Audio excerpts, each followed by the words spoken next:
विषय नहीं है बल्कि एक आंदोलन है जो कि नारी सशक्तिकरण के ऊपर है।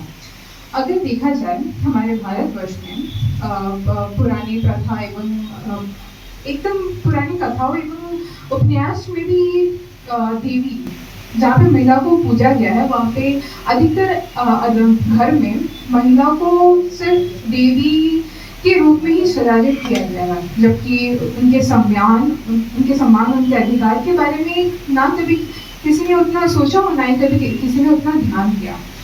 मैं जिस महिला सशक्तिकरण के बारे में अभी बोलने जा रही हूँ वो केवल हक नहीं है, बाकी वो एक सम्मान है, एक मौका है उस नारी उस महिला को देना जिसके कारण आज दुनिया जो जिस मुकाम पे खड़ी है वो कल जाके उससे कहीं ज़्यादा वृद्धि कर सकती है। अगर देखा जाए तो जिस फॉर्च्यून कंपनी जहाँ पे 500% में से 10.6% महिलाएं ने वृद्धि की, और देखा जाए तो ऐसे कई सारे विकल्पों में महिलाएं जिन्होंने जब भी अपनी शक्ति को पहचाना है तब तक न केवल उन्होंने असंभव को संभव कर दिखाया है बल्कि हर विकल्प में वो महान साबित करके दिखाई है। अब अगर देखा जाए उस कथा की जहाँ पे ये भी लिखा था कि बुंदेले हर बोल के मुँह हमने सुनी कहानी थी, खूब लड़ी मर्दानी वो तो झांसी वाली रानी थी। जो झांसी वाली रानी लक्ष्मीबाई 23 वर्ष में अंग्रेजों के साथ लूहा हो गई, आज उसी जगह में कहा जाता है कि महिला कुछ नहीं कर सकती है। अब अगर देखा जाए विंग कमांडर जिन्होंने अभी युद्ध लड़ा वो भी एक महिला ही थी, इवन सोफिया भी। तो इस विकल्प को नजर रखते हुए हम ऐसे कैसे कह सकते हैं कि एक महिला कुछ नहीं कर सकती है। आज भी ऐसे कई गांव हैं जहाँ पे एक बेटी पैदा होने से पहले ही उसे गाड़ दिया जाता है और कहा जाता है कि ये तो बेटी है, इनका जन्म क्या ही करना है। और ठीक उसी जगह में हमें ये भी देखा जाता है कि बेटी पढ़ाओ बेटी बचाओ। भाई नारा लगाना एक तरफ और मानना दूसरी तरफ, जहाँ पे घर में ये बोला जाता है कि वो बेटा है वो इतना देर तक बाहर जा सकते, तुम लड़की हो तुम्हें यहाँ नहीं जाना वहाँ नहीं जाना, तुम ये नहीं कर सकती हो वो नहीं कर सकती हो, तो क्यों ही बाहर जाना है, और पढ़ लिख कर तुम्हें क्या ही करना है, कौन सा मैटर घर है लाना, और तुम तो वो पराए धन, एक दिन तुम्हें घर से है जाना। तो उनसे मेरा ये कहना है कि पढ़ना लिखना मेरी मजबूरी ना हो, पढ़ना लिखना जरूरी है, ये सभी का अधिकार है, सिर्फ महिला और पुरुष के आधार पर इसे चुनना क्यों? क्या अगर मैं पढ़ूँ सिर्फ अपने लिए, क्या तब भी तुम मुझ पे नाज करोगे? क्या अगर पढ़ने के बाद मुझसे ये ना पूछा जाए कि पढ़ लिख कर तुमने क्या किया, कितना कमाया और कितना घर में लाया, ये ना पूछे जाने पर क्या अपने ज्ञान के लिए अपनी स्वमर्जी के लिए मैं पढ़ूँ, क्या तब भी तुम मुझ पे नाज करोगे? क्योंकि मैं वही महिला हूँ जो एक दिन इस समाज के लिए इस दुनिया के लिए माँ भी बनती हूँ। मैं वही औरत हूँ जिनसे आप आए हो, तो फिर ये क्यों सोचना कि बेटी है महिला है इनसे कुछ ना हो पाए।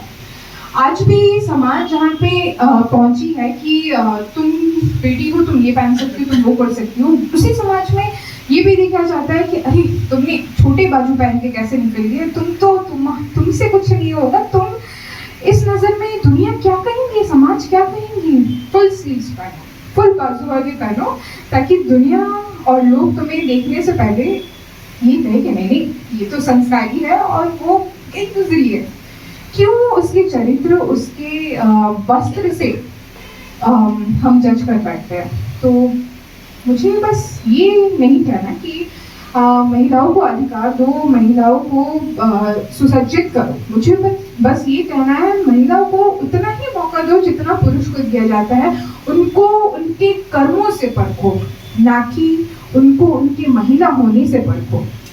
आज अगर हम उस महिला को वही मुकाम, वही सम्मान, वही मौका देते हैं तो महिला यहाँ से वहाँ जा सकती है। क्यों आज दहेज के नाम पे बेटियों को जलाए जा रहे हैं? क्यों आज हमसे ये पूछा जा रहा है कि बस एक चार दीवारी में सीमित हो, तुम इससे बाहर नहीं निकल सकती हो। क्यों एक महिला जो विधवा होने पर उसे ये कहा जाता है कि तुमसे अब कुछ नहीं होने वाला है, तुम रीत समाज सबसे अलग हो, सब पीढ़ी से तुम बिछड़ चुकी हो, तुम पूजा पाठ में जा सकती हो, ना तुम किसी सम्मान्य कार्य में शामिल हो सकते, क्योंकि तुम जाओगी तो वहां पे दोष लग जाएगा। अरे भाई, किस चीज का दोष? कौन सा राहु केतु, कौन सा बृहस्पति तुम्हारे ऊपर गिर जाएगा? कभी ये सोचा है वो राहु जो इतना भारी है तुम पे गिरेगा तो तुम बचोगे ही नहीं?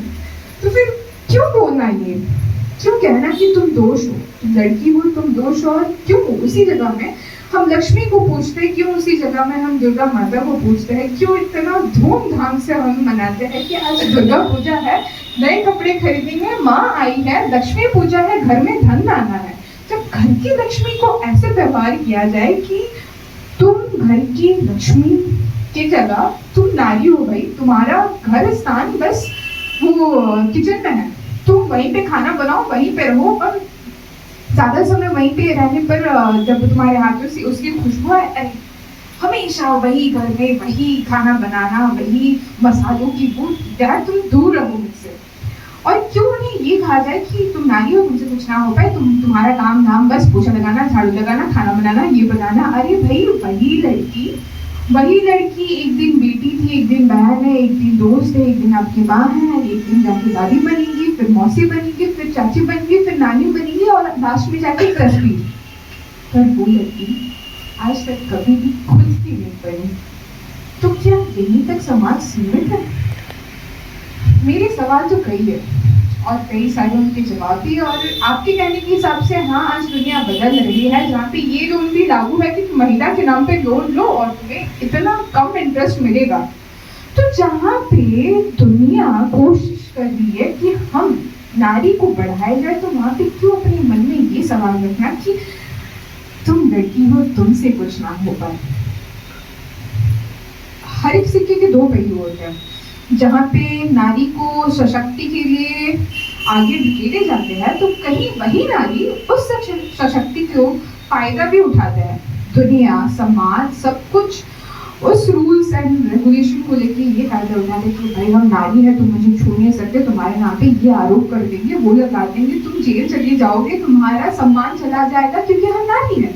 नहीं, ये नहीं है। एक नारी को वो हक इसलिए दिया गया है ताकि तुम उस समाज में सर उठा के जी सको, तुम्हारे साथ अन्याय ना हो। तो फिर क्यों उस चीज का ऐसे मोहताज बनाना कि हम नारी है भाई, तुम हमें छू नहीं सकते? एक नारी अपने लिए कभी भी नहीं सोचती, जबकि वो हमेशा दुनिया के बारे में सोचती है, वो घर के बारे में सोचती है, बच्चों के बारे में सोचती है, माता पिता के बारे में सोचती है, सास ससुर के बारे में सोचती है, पति के बारे में सोचती है, दोस्त के बारे में सोचती है, पर अपने लिए कभी भी नहीं सोचती। कि उसी जगह अगर पुरुष को ले लिया जाए, वो भले ही परिवार को देखे, बट उस जगह में वो अपने को देखे कि हम भाई कैसे वृद्धि करें, पैसा लाए, ये लाए, हमारा नाम हो, क्योंकि हम तो लड़के हैं, हमारा नाम नहीं हुआ तो दुनिया में कुछ नहीं होगा, हमें ना कोई पहचानेंगे। पर एक नारी भाई, हमारे माता खुश, बच्चे खुश, तो हम भी खुश। यही तो है एक नारी, यही तो है एक समाज, यही है कि हम एक नारी है। हमें सशक्तिकरण की क्या जरूरत भाई, हम तो नारी है। नहीं, हम नारी है, सशक्तिकरण हमारा अधिकार नहीं है, बल्कि हमारा मान है, सम्मान है, और सब कुछ है। वो सब कुछ जो उस पीढ़ी में हमने खोया है, वो सब कुछ जो आज हमें चाहिए। आज की नारी अपने लिए बात उठा रही है, सवाल उठा रही है, क्योंकि अब वो नारी चुप नहीं है। वो कहता है ना, सुनो द्रौपदी, शस्त्र उठा दो, अब गोविंद न आएंगे, कल तक तो अंधा राजा, अब गूंगा बहरा भी है। आज समाज में जनता को खरीदा जा चुका है, जहाँ पे जनता मौन है, वहां पे कानून पे पहरा भी है। क्या देखेंगे तुम्हारे इन अश्रु को, क्या ही ये समझेंगे? सुनो द्रौपदी, शस्त्र उठा दो, अब गोविंद न आएंगे। आज का समाज वहीं पे जाके पहुंच चुका है जहाँ पे हम पहले थे, जहाँ पे रूढ़िवादी जहाँ पे नारी ये नहीं कर सकती है, वो नहीं कर सकती, तो आज कहीं किसी घर में ये भी बोला जाता है कि तुम कर सकती हो, तुम सब कुछ कर सकती हो, क्योंकि तुम नारी से पहले एक इंसान हो। वो इंसान जिसको अपने बारे में सोचना जरूरी है, वो इंसान जो उनके लिए सोचे, जो कभी उनके लिए भी सोचा करते हैं। तो तुम नारी हो, तुम कमजोर नहीं। जब एक नारी को वो अधिकार दिया जाता है तो उससे समाज में सशक्तिकरण आता है, और समाज अगर सशक्त बनता है तो उससे पूरा ब्रह्मांड, पूरा वो देश ही महाशक्ति बनता है। और अगर दुनिया को ऊंचाई तक लेना है तो सिर्फ पुरुष को आगे नहीं बढ़ाना है, हमें महिला को भी आगे बढ़ाना है, क्योंकि कहा क्या है, दुनिया आगे तभी बढ़ती है जब एक इंसान आगे बढ़ता है, और उस इंसान में एक महिला भी आती है और पुरुष भी आता है। तो पुरुषों को क्यों ही सिर्फ आगे बढ़ाना, महिला को भी प्रेरित करो। जब दोनों बाजू भारी होंगे तभी तो आप सशक्त कहलाएंगे। यही तो कहना है कि महिला सशक्तिकरण इसीलिए जरूरी है।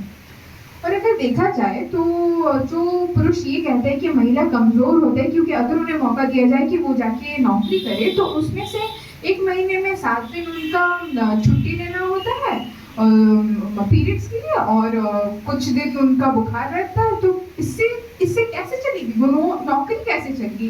बट मेरा कहना ये है कि क्या आपने देखा है कि वो 7 दिन वो पूरा छुट्टी लेती है, जबकि 7 दिन में से वो 2 दिन लेती है, और बाकी के 4 दिन 5 दिन वो ये कहते हैं कि वो भी मेरा कार्य है, मुझे उसे भी आगे बढ़ाना है। वो अपना दुख पीड़ा भूल जाती है, जबकि वो प्रॉब्लम उसने खुद से नहीं, भगवान ने दिया, और उसी की वजह से आप हो, तो फिर उसे दूषित क्यों साबित करना। जो चीज उनके हाथों में नहीं है उसके लिए उन्हें बदनाम क्यों करना। मेरा तो बस यही है कहना कि नारी सिर्फ पूजी जाने वाली नहीं, बट अपना है उसे मानना, उसे भी उसी सम्मान के साथ प्रेरित करना कि तुम भी इंसान हो, तुम भी हम में एक हो, तुम भी कर सकती हो। बस यही है मुझे कहना कि जहाँ पे एक नारी दुनिया, देश, अर्थव्यवस्था संभाल सकती है, उसके साथ साथ वो घर भी संभाल सकती है। और यही चीज अगर पुरुषों के बात में आ जाए तो वो जॉब करने के बाद, नौकरी करने के बाद आके बड़े थक के आराम से कहते हैं, अरे भाई मैंने इतना काम किया, उतना किया, अब मेरा पीठ दुख रहा है, आके थोड़ा दबा दो, पानी दे दो, और ना दो तो कहो तुम तो घर में बैठे बैठे बस फोन चलाते हो और कुछ करते ही नहीं हो। वही जगह अगर नारी को देखा जाए तो काम कार्यालय से वापस आने के बाद, अरे मुझे खाना बनाना है क्योंकि आप खाओगे, मुझे ये भी करना है, वो भी करना है, सब कुछ उसे करना है। तो जब सब कुछ वो करना चाहती है तो क्यों ना हम उसे ये कहें कि तुम सब कर सकती हो और तुम कर भी पाओगी, और इस चीज के लिए कभी हम रोक टोक नहीं करेंगे, बाकी तुम्हारे साथ खड़े रहेंगे और हमेशा तुम्हें प्रेरित करेंगे कि तुमसे अच्छा कोई नहीं। एक नारी को ना धन चाहिए, ना पैसा चाहिए, ना कुछ नहीं चाहिए, बस एक शब्द जो उसे ये कह दे कि तुम महान हो, तुम हमसे तेज हो, तुम कर सकती हो, इतने तो चाहिए भाई। अब अगर देखा जाए जेन्युइन लॉजिक वाला, एक लड़के चलिए लड़की को पटाने, वो जाके क्या कहते हैं, तुम तो सुंदर हो, तुम तो सब कुछ कर सकती हो। तो यही चीज हम घर के महिला को क्यों नहीं कह सकते कि माँ आपसे बेहतर कोई नहीं, आप तो सब कुछ कर सकती हो। इन 2 शब्दों से उन्हें जिंदगी भर का खुशी मिलता है। कभी ये सोचा है? ये किसी ने नहीं सोचा। क्या फिर सोचे भी होंगे तो उसे काम में नहीं लाए कि अरे ये कहेंगे क्या। ठीक उसी जगह में अगर पापा को प्रेरित करना हो, अरे पापा आपने मेरा इतना मदद किया, मैं तो इससे मतलब मेरी जिंदगी इससे चल गई, बहुत बहुत शुक्रिया। और पापा खुश होके और बेटा 200-300 और ले ले। तो क्या आपने कभी सोचा है कि जब 6 घंटे या फिर 8 घंटे काम से वापस आते हैं, वहाँ पे आपकी मम्मी उसी रसोई, उसी घर में 24 घंटे पड़ी रहती है, और इस चीज का ना उन्होंने कमाई वेतन ली और ना ही कभी इस चीज का शिकायत की। जो 24 घंटा आपके लिए करे, उसके लिए क्या आप 2 शब्द नहीं बोल सकते हो? क्या उसे सम्मान नहीं कर सकते हो? क्या उसके लिए आप खड़े नहीं हो सकते हो? आज भी दुनिया में ऐसे जो सर्वे किया गया है उसके हिसाब से ये देखा जाता है कि अधिकतर 10 में से 4 ऐसे भी महिलाएं हैं, ऐसे भी नारी है जिन्हें पढ़ाई से रोक टोक किया जाता है। और ठीक उसी जगह पुरुषों की संख्या 10 में से 10 कि तुम बेटी हो, तुम्हें पढ़ना है, तुम्हें लिखना है और तुम्हें जॉब करना है, क्योंकि सम्मान नहीं मिलेगा। तो ये चीज़ किसी को मजबूरी नहीं, क्योंकि पढ़ाई सबके लिए ज़रूरी है और सबके लिए ये लागू भी होना चाहिए।